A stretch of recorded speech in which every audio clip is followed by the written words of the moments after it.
Donc, au début, on va avoir des signes d'hypertension intracrânienne et qu'il s'ajoute aussi des autres signes, toujours de l'hypertension, nausée, vomissement, enjeux, troubles de la conscience, de la somnolence, au coma, troubles de la vision, diplopie ou une baisse de l'acuité visuelle. Donc, on est toujours dans des syndromes d'une hypertension intracrânienne, toujours secondaire à une hydrocéphalie, que ce soit communicante ou non communicante. Et il est très intéressant de noter que les manifestations cliniques, que ce soit dans l'hydrocéphalie aiguë ou chronique, ça dépend de l'installation, la cinétique de l'installation de l'hydrocéphalie. Est-ce qu'il y a une installation brutale ou une installation chronique? Des réponses compensataires de l'hydrocéphalie. Il y a toujours des lieux accessoires de résorption des liquides céphalorachidien qui vont travailler. S'il y a une bonne récompensation, on ne doit pas avoir des signes très parlants. Donc, on a vu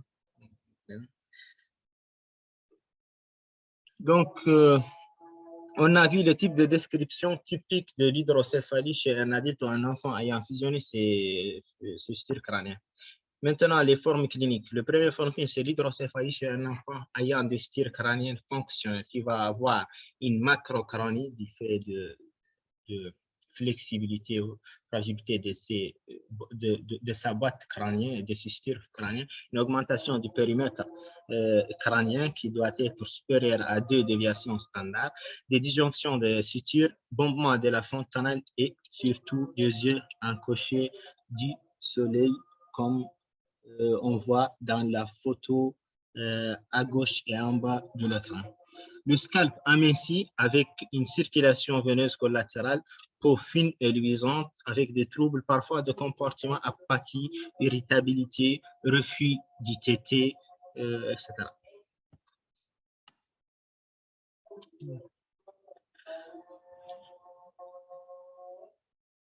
Donc, l'autre ou la dernière forme clinique qui est une pathologie, qui est considérée une pathologie à part de l'hydrocéphalie ou un autre type de l'hydrocéphalie qui est du hydrocéphalie chronique de la dite aussi hydrocéphalie à pression normale, qui a une physiopathologie non expliquée jusqu'à le moment où on dit c'est idiopathique. Donc, il va développer les triades d'Adam. On ne doit pas avoir, ou bien on ne va pas avoir les signes d'hypertension intracrânienne, puisque c'est une hydrocéphalie d'installation chronique. Donc, on va avoir des troubles de fonction supérieure, troubles de la mémoire et troubles de la marche, avec des troubles vésico-sphinctériens. Ce sont des troubles qui sont décrits par des savants ou des chercheurs anglais, Adam et Hakim. C'est le triade d'Adam et Hakim d'installation progressive pouvant être insidieuse et s'expliquer le plus souvent par une souffrance parenchymateuse au niveau des cornes frontales des ventricules latéraux, c'est-à-dire la pression qui va être une pression, l'hydrocéphalie qui va de pas à une pression normale va exercer une compression au niveau des cornes frontaux des ventricules latéraux qui vont donner ces signes par suite, mais c'est souvent une hydrocéphalie qui se développe chez un sujet âgé de plus de 65 ans et taré. Donc, le troisième, le quatrième point du diagnostic, c'est le diagnostic différentiel. Donc, c'est quoi le diagnostic différentiel? C'est quoi les pathologies qui peuvent mimer une hydrocéphalie alors qu'ils ne sont pas des hydrocéphalies? Tout d'abord, l'atrophie cérébrale. Et rappelez-vous au début de l'introduction que j'ai dit et noté que l'hydrocéphalie définie par une trouble de l'hémodynamique qui donne une dilatation active et n'est pas passive. La dilatation passive des ventricules, en réalité, c'est une ventriculomégalie. Ventriculomégalie, c'est-à-dire là, les ventricules, les augmentements de volume, le tissu cérébral atrophié. Au scanner chevaux, la dilatation des ventricules. هذا un autre type. اللي وحدين يقولوا على on dit souvent on a une fausse définition de l'hydrocéphalie, c'est la dilatation ventriculaire. Donc la dilatation ventriculaire, c'est pas l'hydrocéphalie, ça peut être une atrophie, ça peut être une lésion axonale du fils suite à un traumatisme, ça peut être autre chose. Donc on doit avoir en tête que la définition de l'hydrocéphalie, c'est le trouble de l'hémodynamie qui donne par suite une dilatation active des ventricules et non une dilatation passive. L'autre diagnostic différentiel, c'est la macrocranie physiologique, familiale et ethnique chez les nourrissons. Il y a certains nourrissons qui ont une grosse tête, c'est génétiquement, c'est ethnique et qui n'est pas en rapport avec une hydrocéphalie. Donc, on est arrivé au diagnostic étiologique. On va parler de diagnostic étiologique selon l'enfant et selon l'adulte. Selon l'enfant, on a les troubles toujours malformatifs. Tout d'abord, on a dit au début qu'on ne peut pas avoir une hydrocéphalie, sauf si on a un problème soit au niveau de sécrétion ou de circulation ou de résorption. Donc, les malformatifs, c'est-à-dire sténose de l'aqueduc de Sylvius, donc entre les ventricules latéraux et le troisième ventricule, on va avoir une hydrocéphalie non communicante. L'autre, c'est la malformation de Dandy et Walker, qui est une malformation congénitale qui se caractérise par une kyste dans la fosse cérébrale postérieure qui va être en communication avec le quatrième ventricule et va réaliser une hydrocéphalie communicante. La malformation de Chiari de type 2, la malformation de Chiari, c'est une malformation où on a une maldisposition ou une maldisposition de la charnière cervicale, c'est-à-dire une maldisposition du cervelet qui, en position normale, doit être dans la fosse cérébrale postérieure, mais dans la malformation de Chiari, va s'engager à travers le foramen magnum. Ou bien les agénésies ou obstructions des foramen interventriculaires qui vont donner encore des hydrocéphalies par obstruction. Donc, ces hydrocéphalies obstructives. Donc, en dehors des causes malformatives, on arrive aux causes infectieuses in utero, qui sont le toxoplasmose, cytomégalovirus, tous les méningites, soit bactériennes, pyogènes, staphylocoque, streptocoque, méningo ou pneumo, et les méningites tuberculeuses. Et on doit se rappeler des lois fondamentales qu'on a décrites dans la résorption, que la résorption se fait suite ou en répondant à la pression hydrostatique ou la différence entre la pression oncotique du LCR et la pression oncotique du sang. Et dans les méningites et les infections, et ces infections, il y a une augmentation des protéines au niveau du LCR. Donc, on va avoir une diminution de la résorption. Donc, va être une hydrocéphalie par défaut de résorption dans les méningites.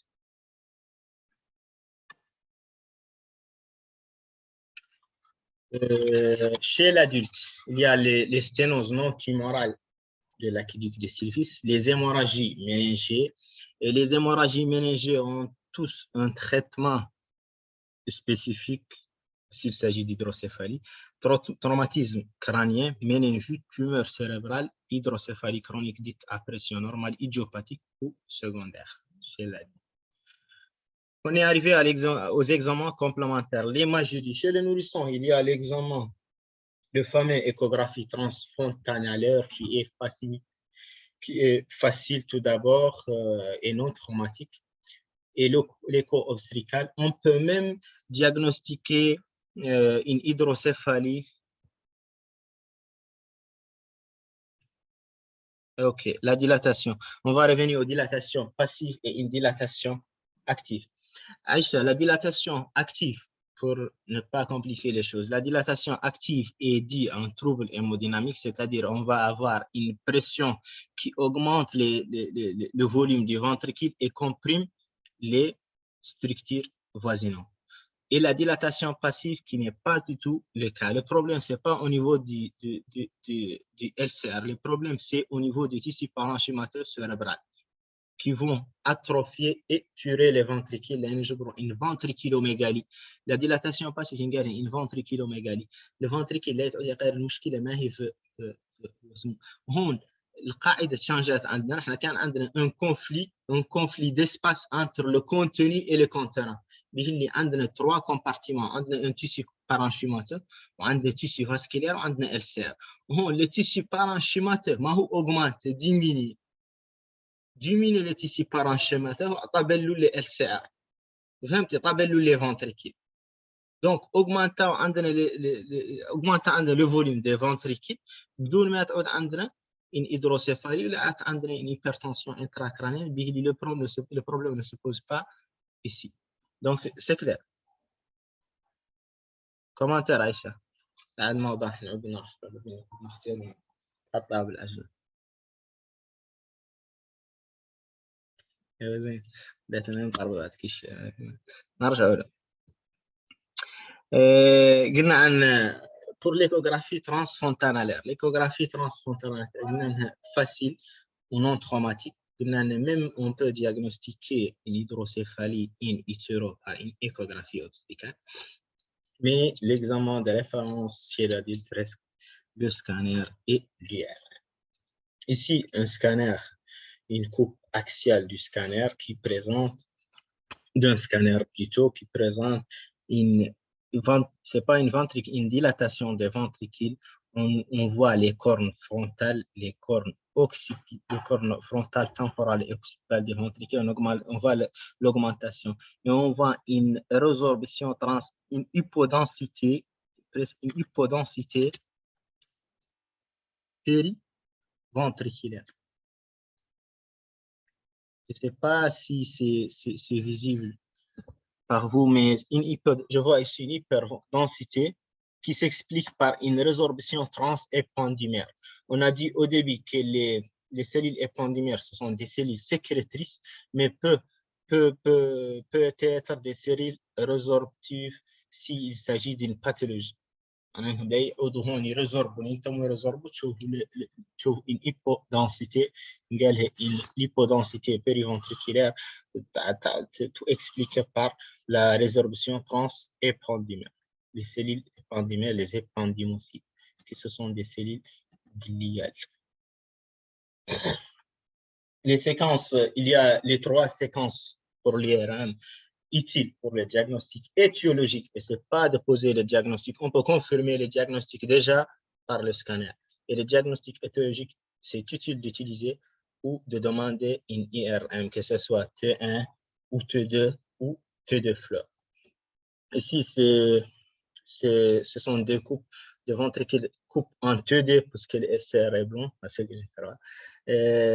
Oui, T2, le LCR, regarde, le noir et les lons noirs T1 ou T2. Les ventricules ici sont normaux. Ici, on a une hydrocéphalie, une dilatation des ventricules. Bien sûr, c'est en rapport avec la clinique encore qu'on affronte, on diagnostique une hydrocéphalie.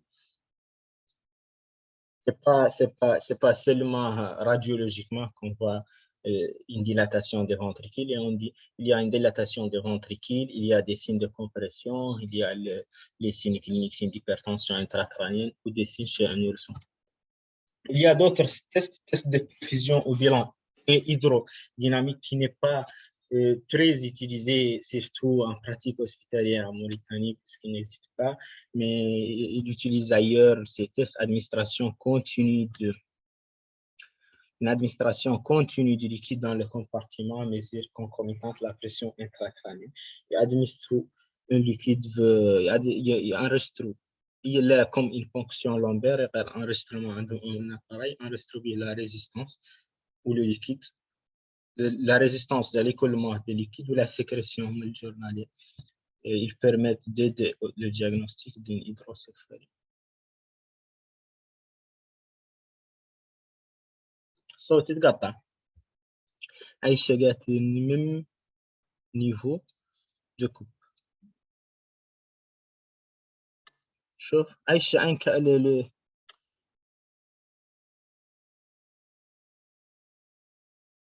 ici le même niveau de coupe.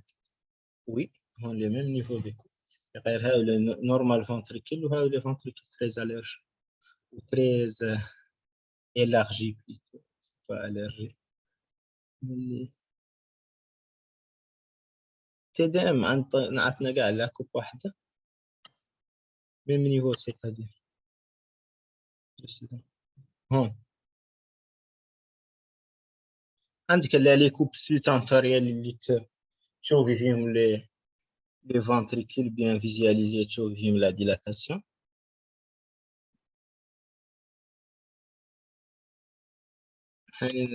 نعجلوا شوي بالصلاة قاعد تقري. Suivant.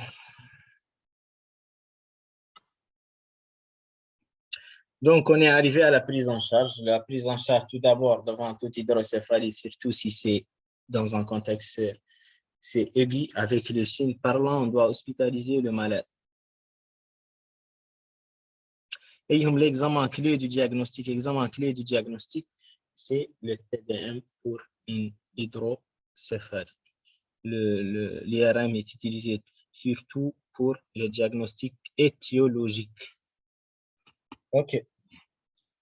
On a dit une hospitalisation pour les formes aiguës surtout, un traitement symptomatique s'il s'agit de, si on est au début d'une hypertension intracrânienne, des anti-œdémateux, solimètrol, mannitol 20%, c'est une hyperosmolaire, de bilan préopératoire, on peut faire une ponction lombaire et vacuatrice après avoir faire un scanner et éliminer un engagement, effet compressif, et l'acétosalamide qui est le diamorphe, qui est un inhibiteur de l'anhydrase carbonique, l'enzyme qui fabrique le LCR.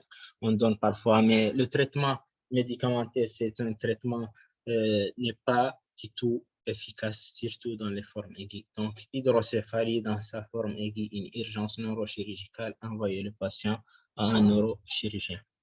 Donc, l'hospitalisation, le traitement, le but de juguler l'hypertension intracrânienne, traiter la cause de l'hydrocéphalie, dériver le liquide céphalospinal de préférence en interne et par ventriculocysternoctomie. Donc, c'est très préféré de drainer ou de dériver en interne, c'est-à-dire en intracérébral, que de drainer à l'externe, c'est-à-dire soit un drainage ventriculaire externe ou un drainage ventriculo-péritonéal ou cardiaque.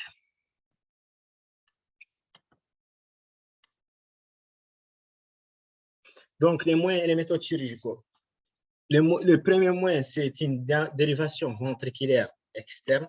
Et j'ai pris une photo de notre service de neurochirurgie qui est une dérivation ventriculaire externe. On prend on introduit un tube au niveau du ventricule, surtout les ventricules latéraux, surtout utilisé en cas des hémorragies méningées pour voir la coloration des liquides et la résorption de l'hémorragie.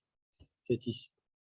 Externe, c'est-à-dire en dehors du corps humain.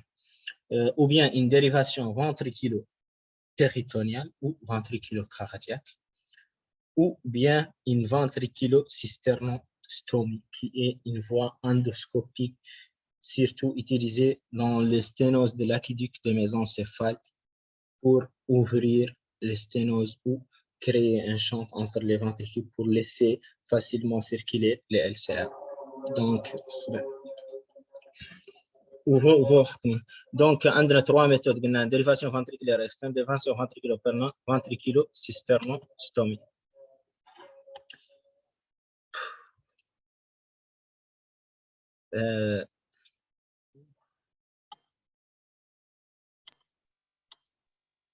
C'est précédent.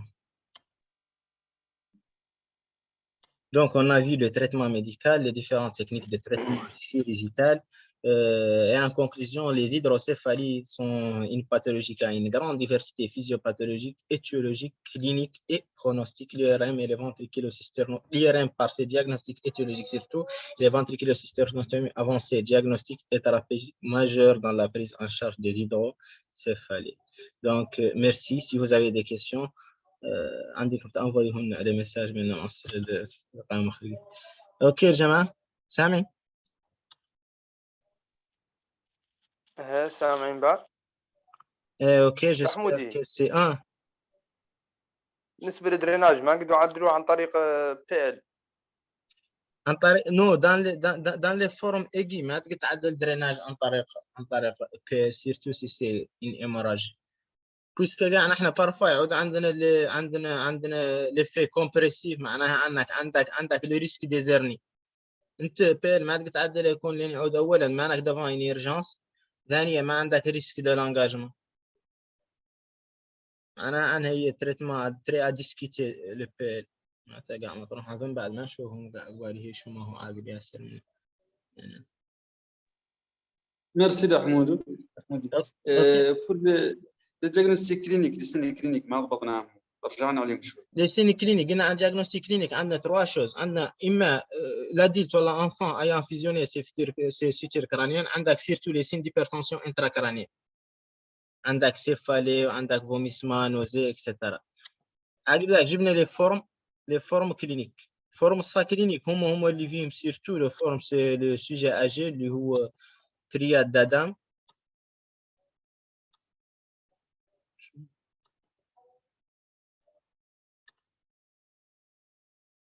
جماعه سيل فو بلي عندنا نقدروا نديسكوتو ابري سلا. انا جست حدا المسيد وراك على ولا فاتني ما انا قاعد نمشي عنكم. اوكي زين. شو اوكي ما ديسكيتو عندك عاقب الصلة شنو انت خالد ما تتحكموا فيه. فينا لا كيسيون صلي في الدار. تكلموا على جروب والله. ايوا زين واصل لا وتوقع خالد. تجاوبهم على جروب خالد شو هو سوى الورك عن ليسين شو ليسين نراعيهم سيداله وي شوف قلنا عندنا لا ديلت ولا انفان ايا فيزيوني سي سيتير كرانيان عنده لي سين ديبرتونسيون سيرتو لا لي سين ديبرتونسيون اللي بريزونتي لك وبارفوا يقدر بريزونتي لك معاهم دي سين دو كومبورتمون اللي تعود في هذه اللي تعود لاحقا. عنده سوفرانس غير رارما هذا تقبل دو لا كونسيونس سومنولانس او كوما. زين غير هي مشكله الهيدروسيفالي مشكله لا ديفيرسيتي قلنا انها كلينيك اللي تخلق عندك به اللي كل اج عنده فورم كلينيك خاص به. نعم زين حتى ولك زعما دو بريمير انتونسيون بور كونفيرمي لو سسبكتي لي دياغنوستيك شنو لا تدعم تمام زين ميرسي.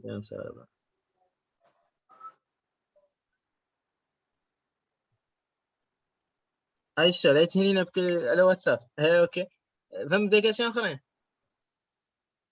انا عجلان قاع مشكلتي لاني قوي بس اجلها. ايه اوكي ما عندك مشكلة. هذا اللي عن تلفون كيسيون. خالد سي بون. اوكي سي بون. تمام عجلان. سيد ما قلت لكم اي سورس. لا نبريزونتي راني بازيت في سيرتو كورو سومالي هيدروسيفالي زين وقبلتم عنده كلك شما جبرتم على جوجل وخارج كتاب اخر اللي ما بيش جبرت فيه غير سيرتو بازي لا كور سوماري كور زين في لي زيدرو غير طويل 70 جابو. لا اونيتمون تو ياك يقول حد ايوه اوكي اونيتمون ياك يقول حد سي سورس ما انا جايبينه عندنا ما اورجانيزي بعد ان شاء الله تورجانيزي زين كور سوماري واضحه مليون ان شاء الله دي يوتيوب افيك لاتلاس دي فيزيوباثولوجي نوروفيزيولوجي وشويه من الشرور ذاك نوروفيزيولوجي. ايوا جماعه سي زين ما شاء الله. ايه اوكي الله يخليك نجابروا على واتساب اسئلتك. ايه اوكي يا جماعه ميرسي الله يجزيكم الخير. ايوا